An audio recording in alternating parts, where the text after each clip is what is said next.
Every month we have a drawing for our monthly camp winners for our Weebles Exploration Camp and our Adventure Camp for our Cub Scouts. So back in March, we did a drawing. So Colton S. from Pack 3153, you won the March drawing for Weebles Exploration Camp. And then Christian V. from Pack 3091, you won the Adventure Camp drawing. That is Christian V. So congratulations, guys, for your winning to go to Adventure Camp and Weebles Exploration Camp for free. And then second, our April drawing, congratulations to Danny B. from Pack 3079, who's headed to Weebles Exploration Camp, and Saban T. from Pack 3208, who is going to Cub Scout Adventure Camp. So we're excited to be able to provide those as a kind of a cool promotion tool for our camps this summer. And if you haven't heard, we've reduced the deposit down to just $25 for any scout that would like to attend Cub Scout Adventure Camp or Weebles Exploration Camp, just to get your foot in the door there and let us know that you are interested in a summer program with us. And that'll be valid through the end of this weekend.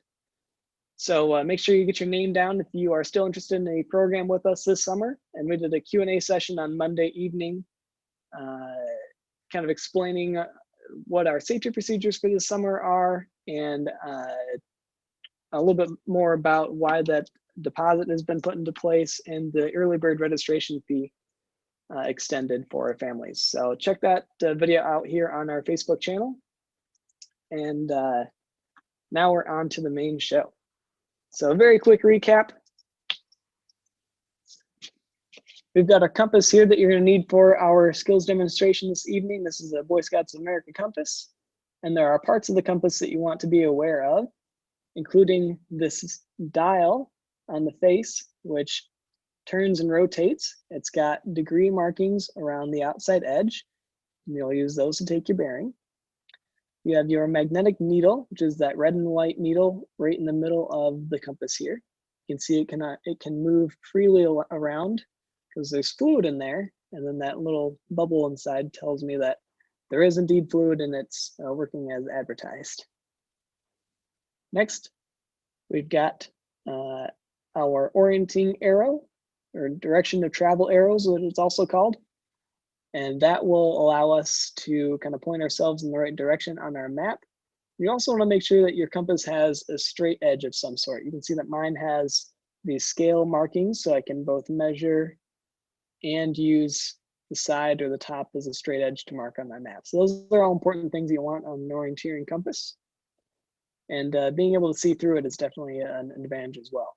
Because when you look through this dial, you also see these lines that will rotate with it. These are the orienteering lines. You're gonna want to use those to match up the compass to the map.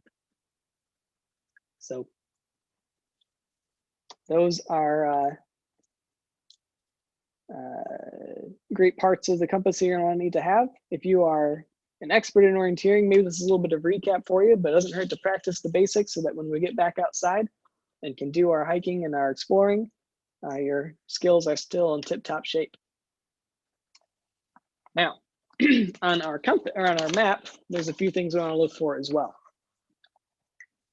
And here, you can't see them too close or too well because it's a little bit blurry, but there are these kind of squiggly lines all over the map. And those are our contour lines.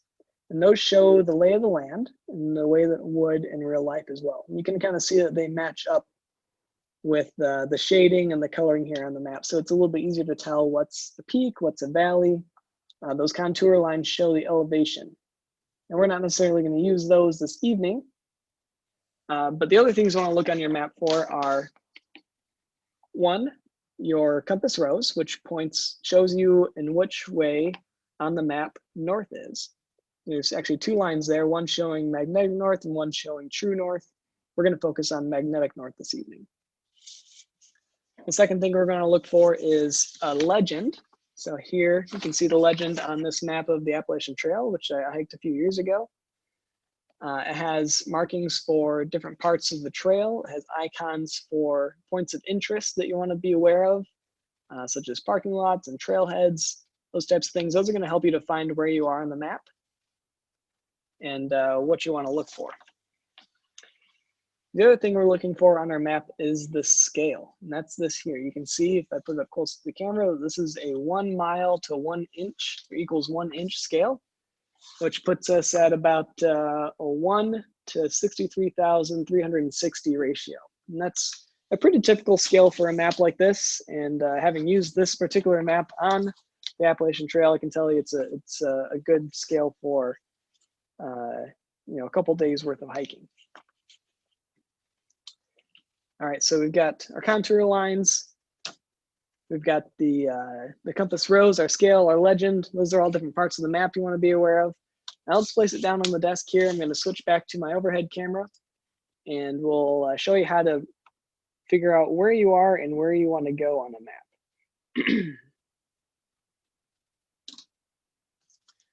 All right, folks. So the first thing you want to do when you are setting yourself up to go in your direction of travel on your map is, one, figure out where you are. And that's where these contour lines come in handy. And you can kind of see these a little bit better now. These are going to help you to figure out what you're looking at on your map. So if I'm looking around and I see, oh, there's a peak in front of me, and off to my left I see a creek, well, I'm going to find kind of where I am on the map according to those points of interest. So if I look ahead of me, I can see this big peak, it's Blue Mountain. And then I look off to my left, there's Henson Creek. Okay, well, I'm in the parking lot and I'm kind of see those things from where I am. So I'm going to guess that I'm here at Unicoi Gap. All right, so that's where I parked my car. That's where I'm starting. And I want to make it to Blue Mountain Shelter. So I've marked my starting point and I've marked my ending point. And now I get to pull my compass into this situation. So I'm going to take my compass and I'm going to put the straight edge on the left side of the compass here, right along those 2 points, kind of connecting them. So you can see I'm starting here at Unicoi. I'm ending at Blue Mountain Shelter, because that's where I want to end up and camp for this evening.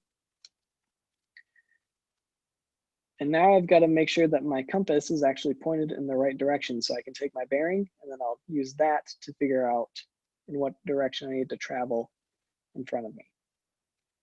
So remember how I talked about those orienteering lines a little bit before? Those are those lines here underneath the compass dial. I need to make sure that those match up with the straight lines on the map. You can see here's one. And if I look up here at my magnetic north of the compass rose, I can see that I want my north to be pointing over in that direction. So I'm going to cheat a little bit and push my compass up. Make sure that when I rotate this dial, that they match up with that line on the map, which I know now points north, because my compass rose up here also points in that same direction.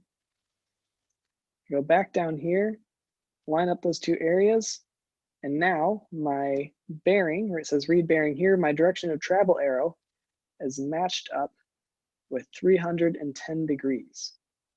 So I know that I need to go 310 degrees for whatever this distance is, if I measure that out and I compare it to the scale at the top, in order to get from Unicoi Gap up to Blue Mountain Shelter. Now don't pay attention to my magnetic needle right here, because I'm not actually on the Appalachian Trail right now, so that doesn't match up. But in our example right after this, it will. Now, when I've taken that 310 degree, I may want to write that down in my notebook so I don't forget. And then I can take my compass, hold it out flat in front of me, make sure then that my magnetic needle is pointing north in direction that I twisted that dial to go. And then I'm going to look out in front of me at 310 degrees and pick something within my line of sight that's along that 310 degree line and walk towards it. Once I reach that point, then I can take another bearing of 310 degrees and keep going towards that next point of interest. Looking with your eyes towards something along the degree line, and then walking towards it is going to be way more helpful than trying to keep your nose down to the compass and line up that red dial every time. So every 100 feet or so, 200 feet, if you can see a long ways, maybe a little more than that, you're going to pick a new point of interest, look at it with your eyes, and walk towards it, and then take a new bearing at that point, knowing that I have to go that 310 degrees. If you have any questions on our lesson this evening, you can put it into the Facebook comments, and I'd be happy to answer them live. And now I'd like to show you how it kind of works in real life. So I've made a new map of the room I'm in here, Scouting at Home headquarters. And I'd love to show it to you guys. And maybe you can help me remember what the parts of this map are. So you can see it as a top-down view, no contour lines because we're all flat. But you can see that I've got the title up here. We got one part of the map, another part, and another part. So you can put those in the comments. But what we're going to do here is find out where I am in the room, where I want to go, take a bearing that is real, and then I'll show you how you can take that bearing with your eyes, walk towards it, and then take a new one.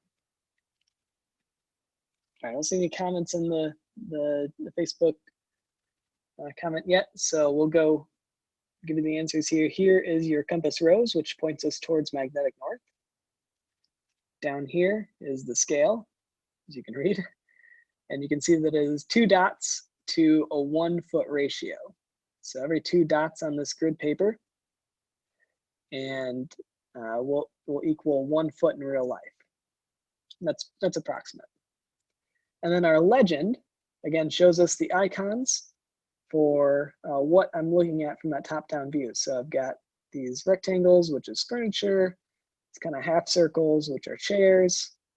Lines with a half circle, which kind of shows the door and the way that it opens, and then finally a window. It's a pretty basic room. Looks like Melanie Gherkin is joining us, one of our former Wood Badge course directors. Happy to help out Melanie, and maybe we'll go on a hike sometime and we can do this thing in real life. All right, so let's bring it back to the basics. Show you what I'm looking at. We're going to find out where I am in the room, where I want to go, and then orient my compass to point me in the right direction with a new bearing. So if I'm looking in real life, there's my door. So I can see that on the map. I can see a window over to my left. I can see that on the map here. So I'm gonna move my map so that my window's on my left, my door is on my right. Oh, that must mean that I am here at my desk in the chair. That makes sense. So you are here. Now, where do I want to go? I know that there's something in my closet that I need to pick up. So here is where I am headed. This is the closet with 2 doors. Let's figure out what bearing I need to take in order to get from my desk chair to the closet. So just like before, I'm going to take my compass and try and connect those lines. It's a little bit far, so I'm just gonna try and eyeball it there. Getting pretty close is gonna work for me this evening. Perfect, so there I am. Here's where I want to go. I've lined it up with the straight edge here on my compass. Next, I want to make sure that my compass dial is rotated so that north on the dial matches with north on the map.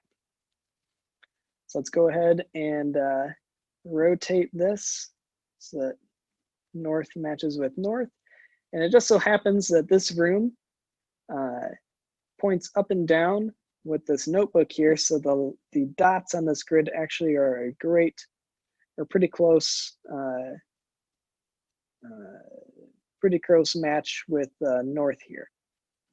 A little bit off. I want to get red Fred of that dial, or that magnetic pin in the red shed of the dial. All right, so we're pretty close there. So now if I, again, line up my here point to my where I want to go point, and I look on my direction of travel arrow, I can see that I need to take about a 20-degree bearing to go from where I am over to the closet. So remember that, 20 degrees. Now I can take my compass off. I don't need the map anymore because I know what degree bearing I need to take.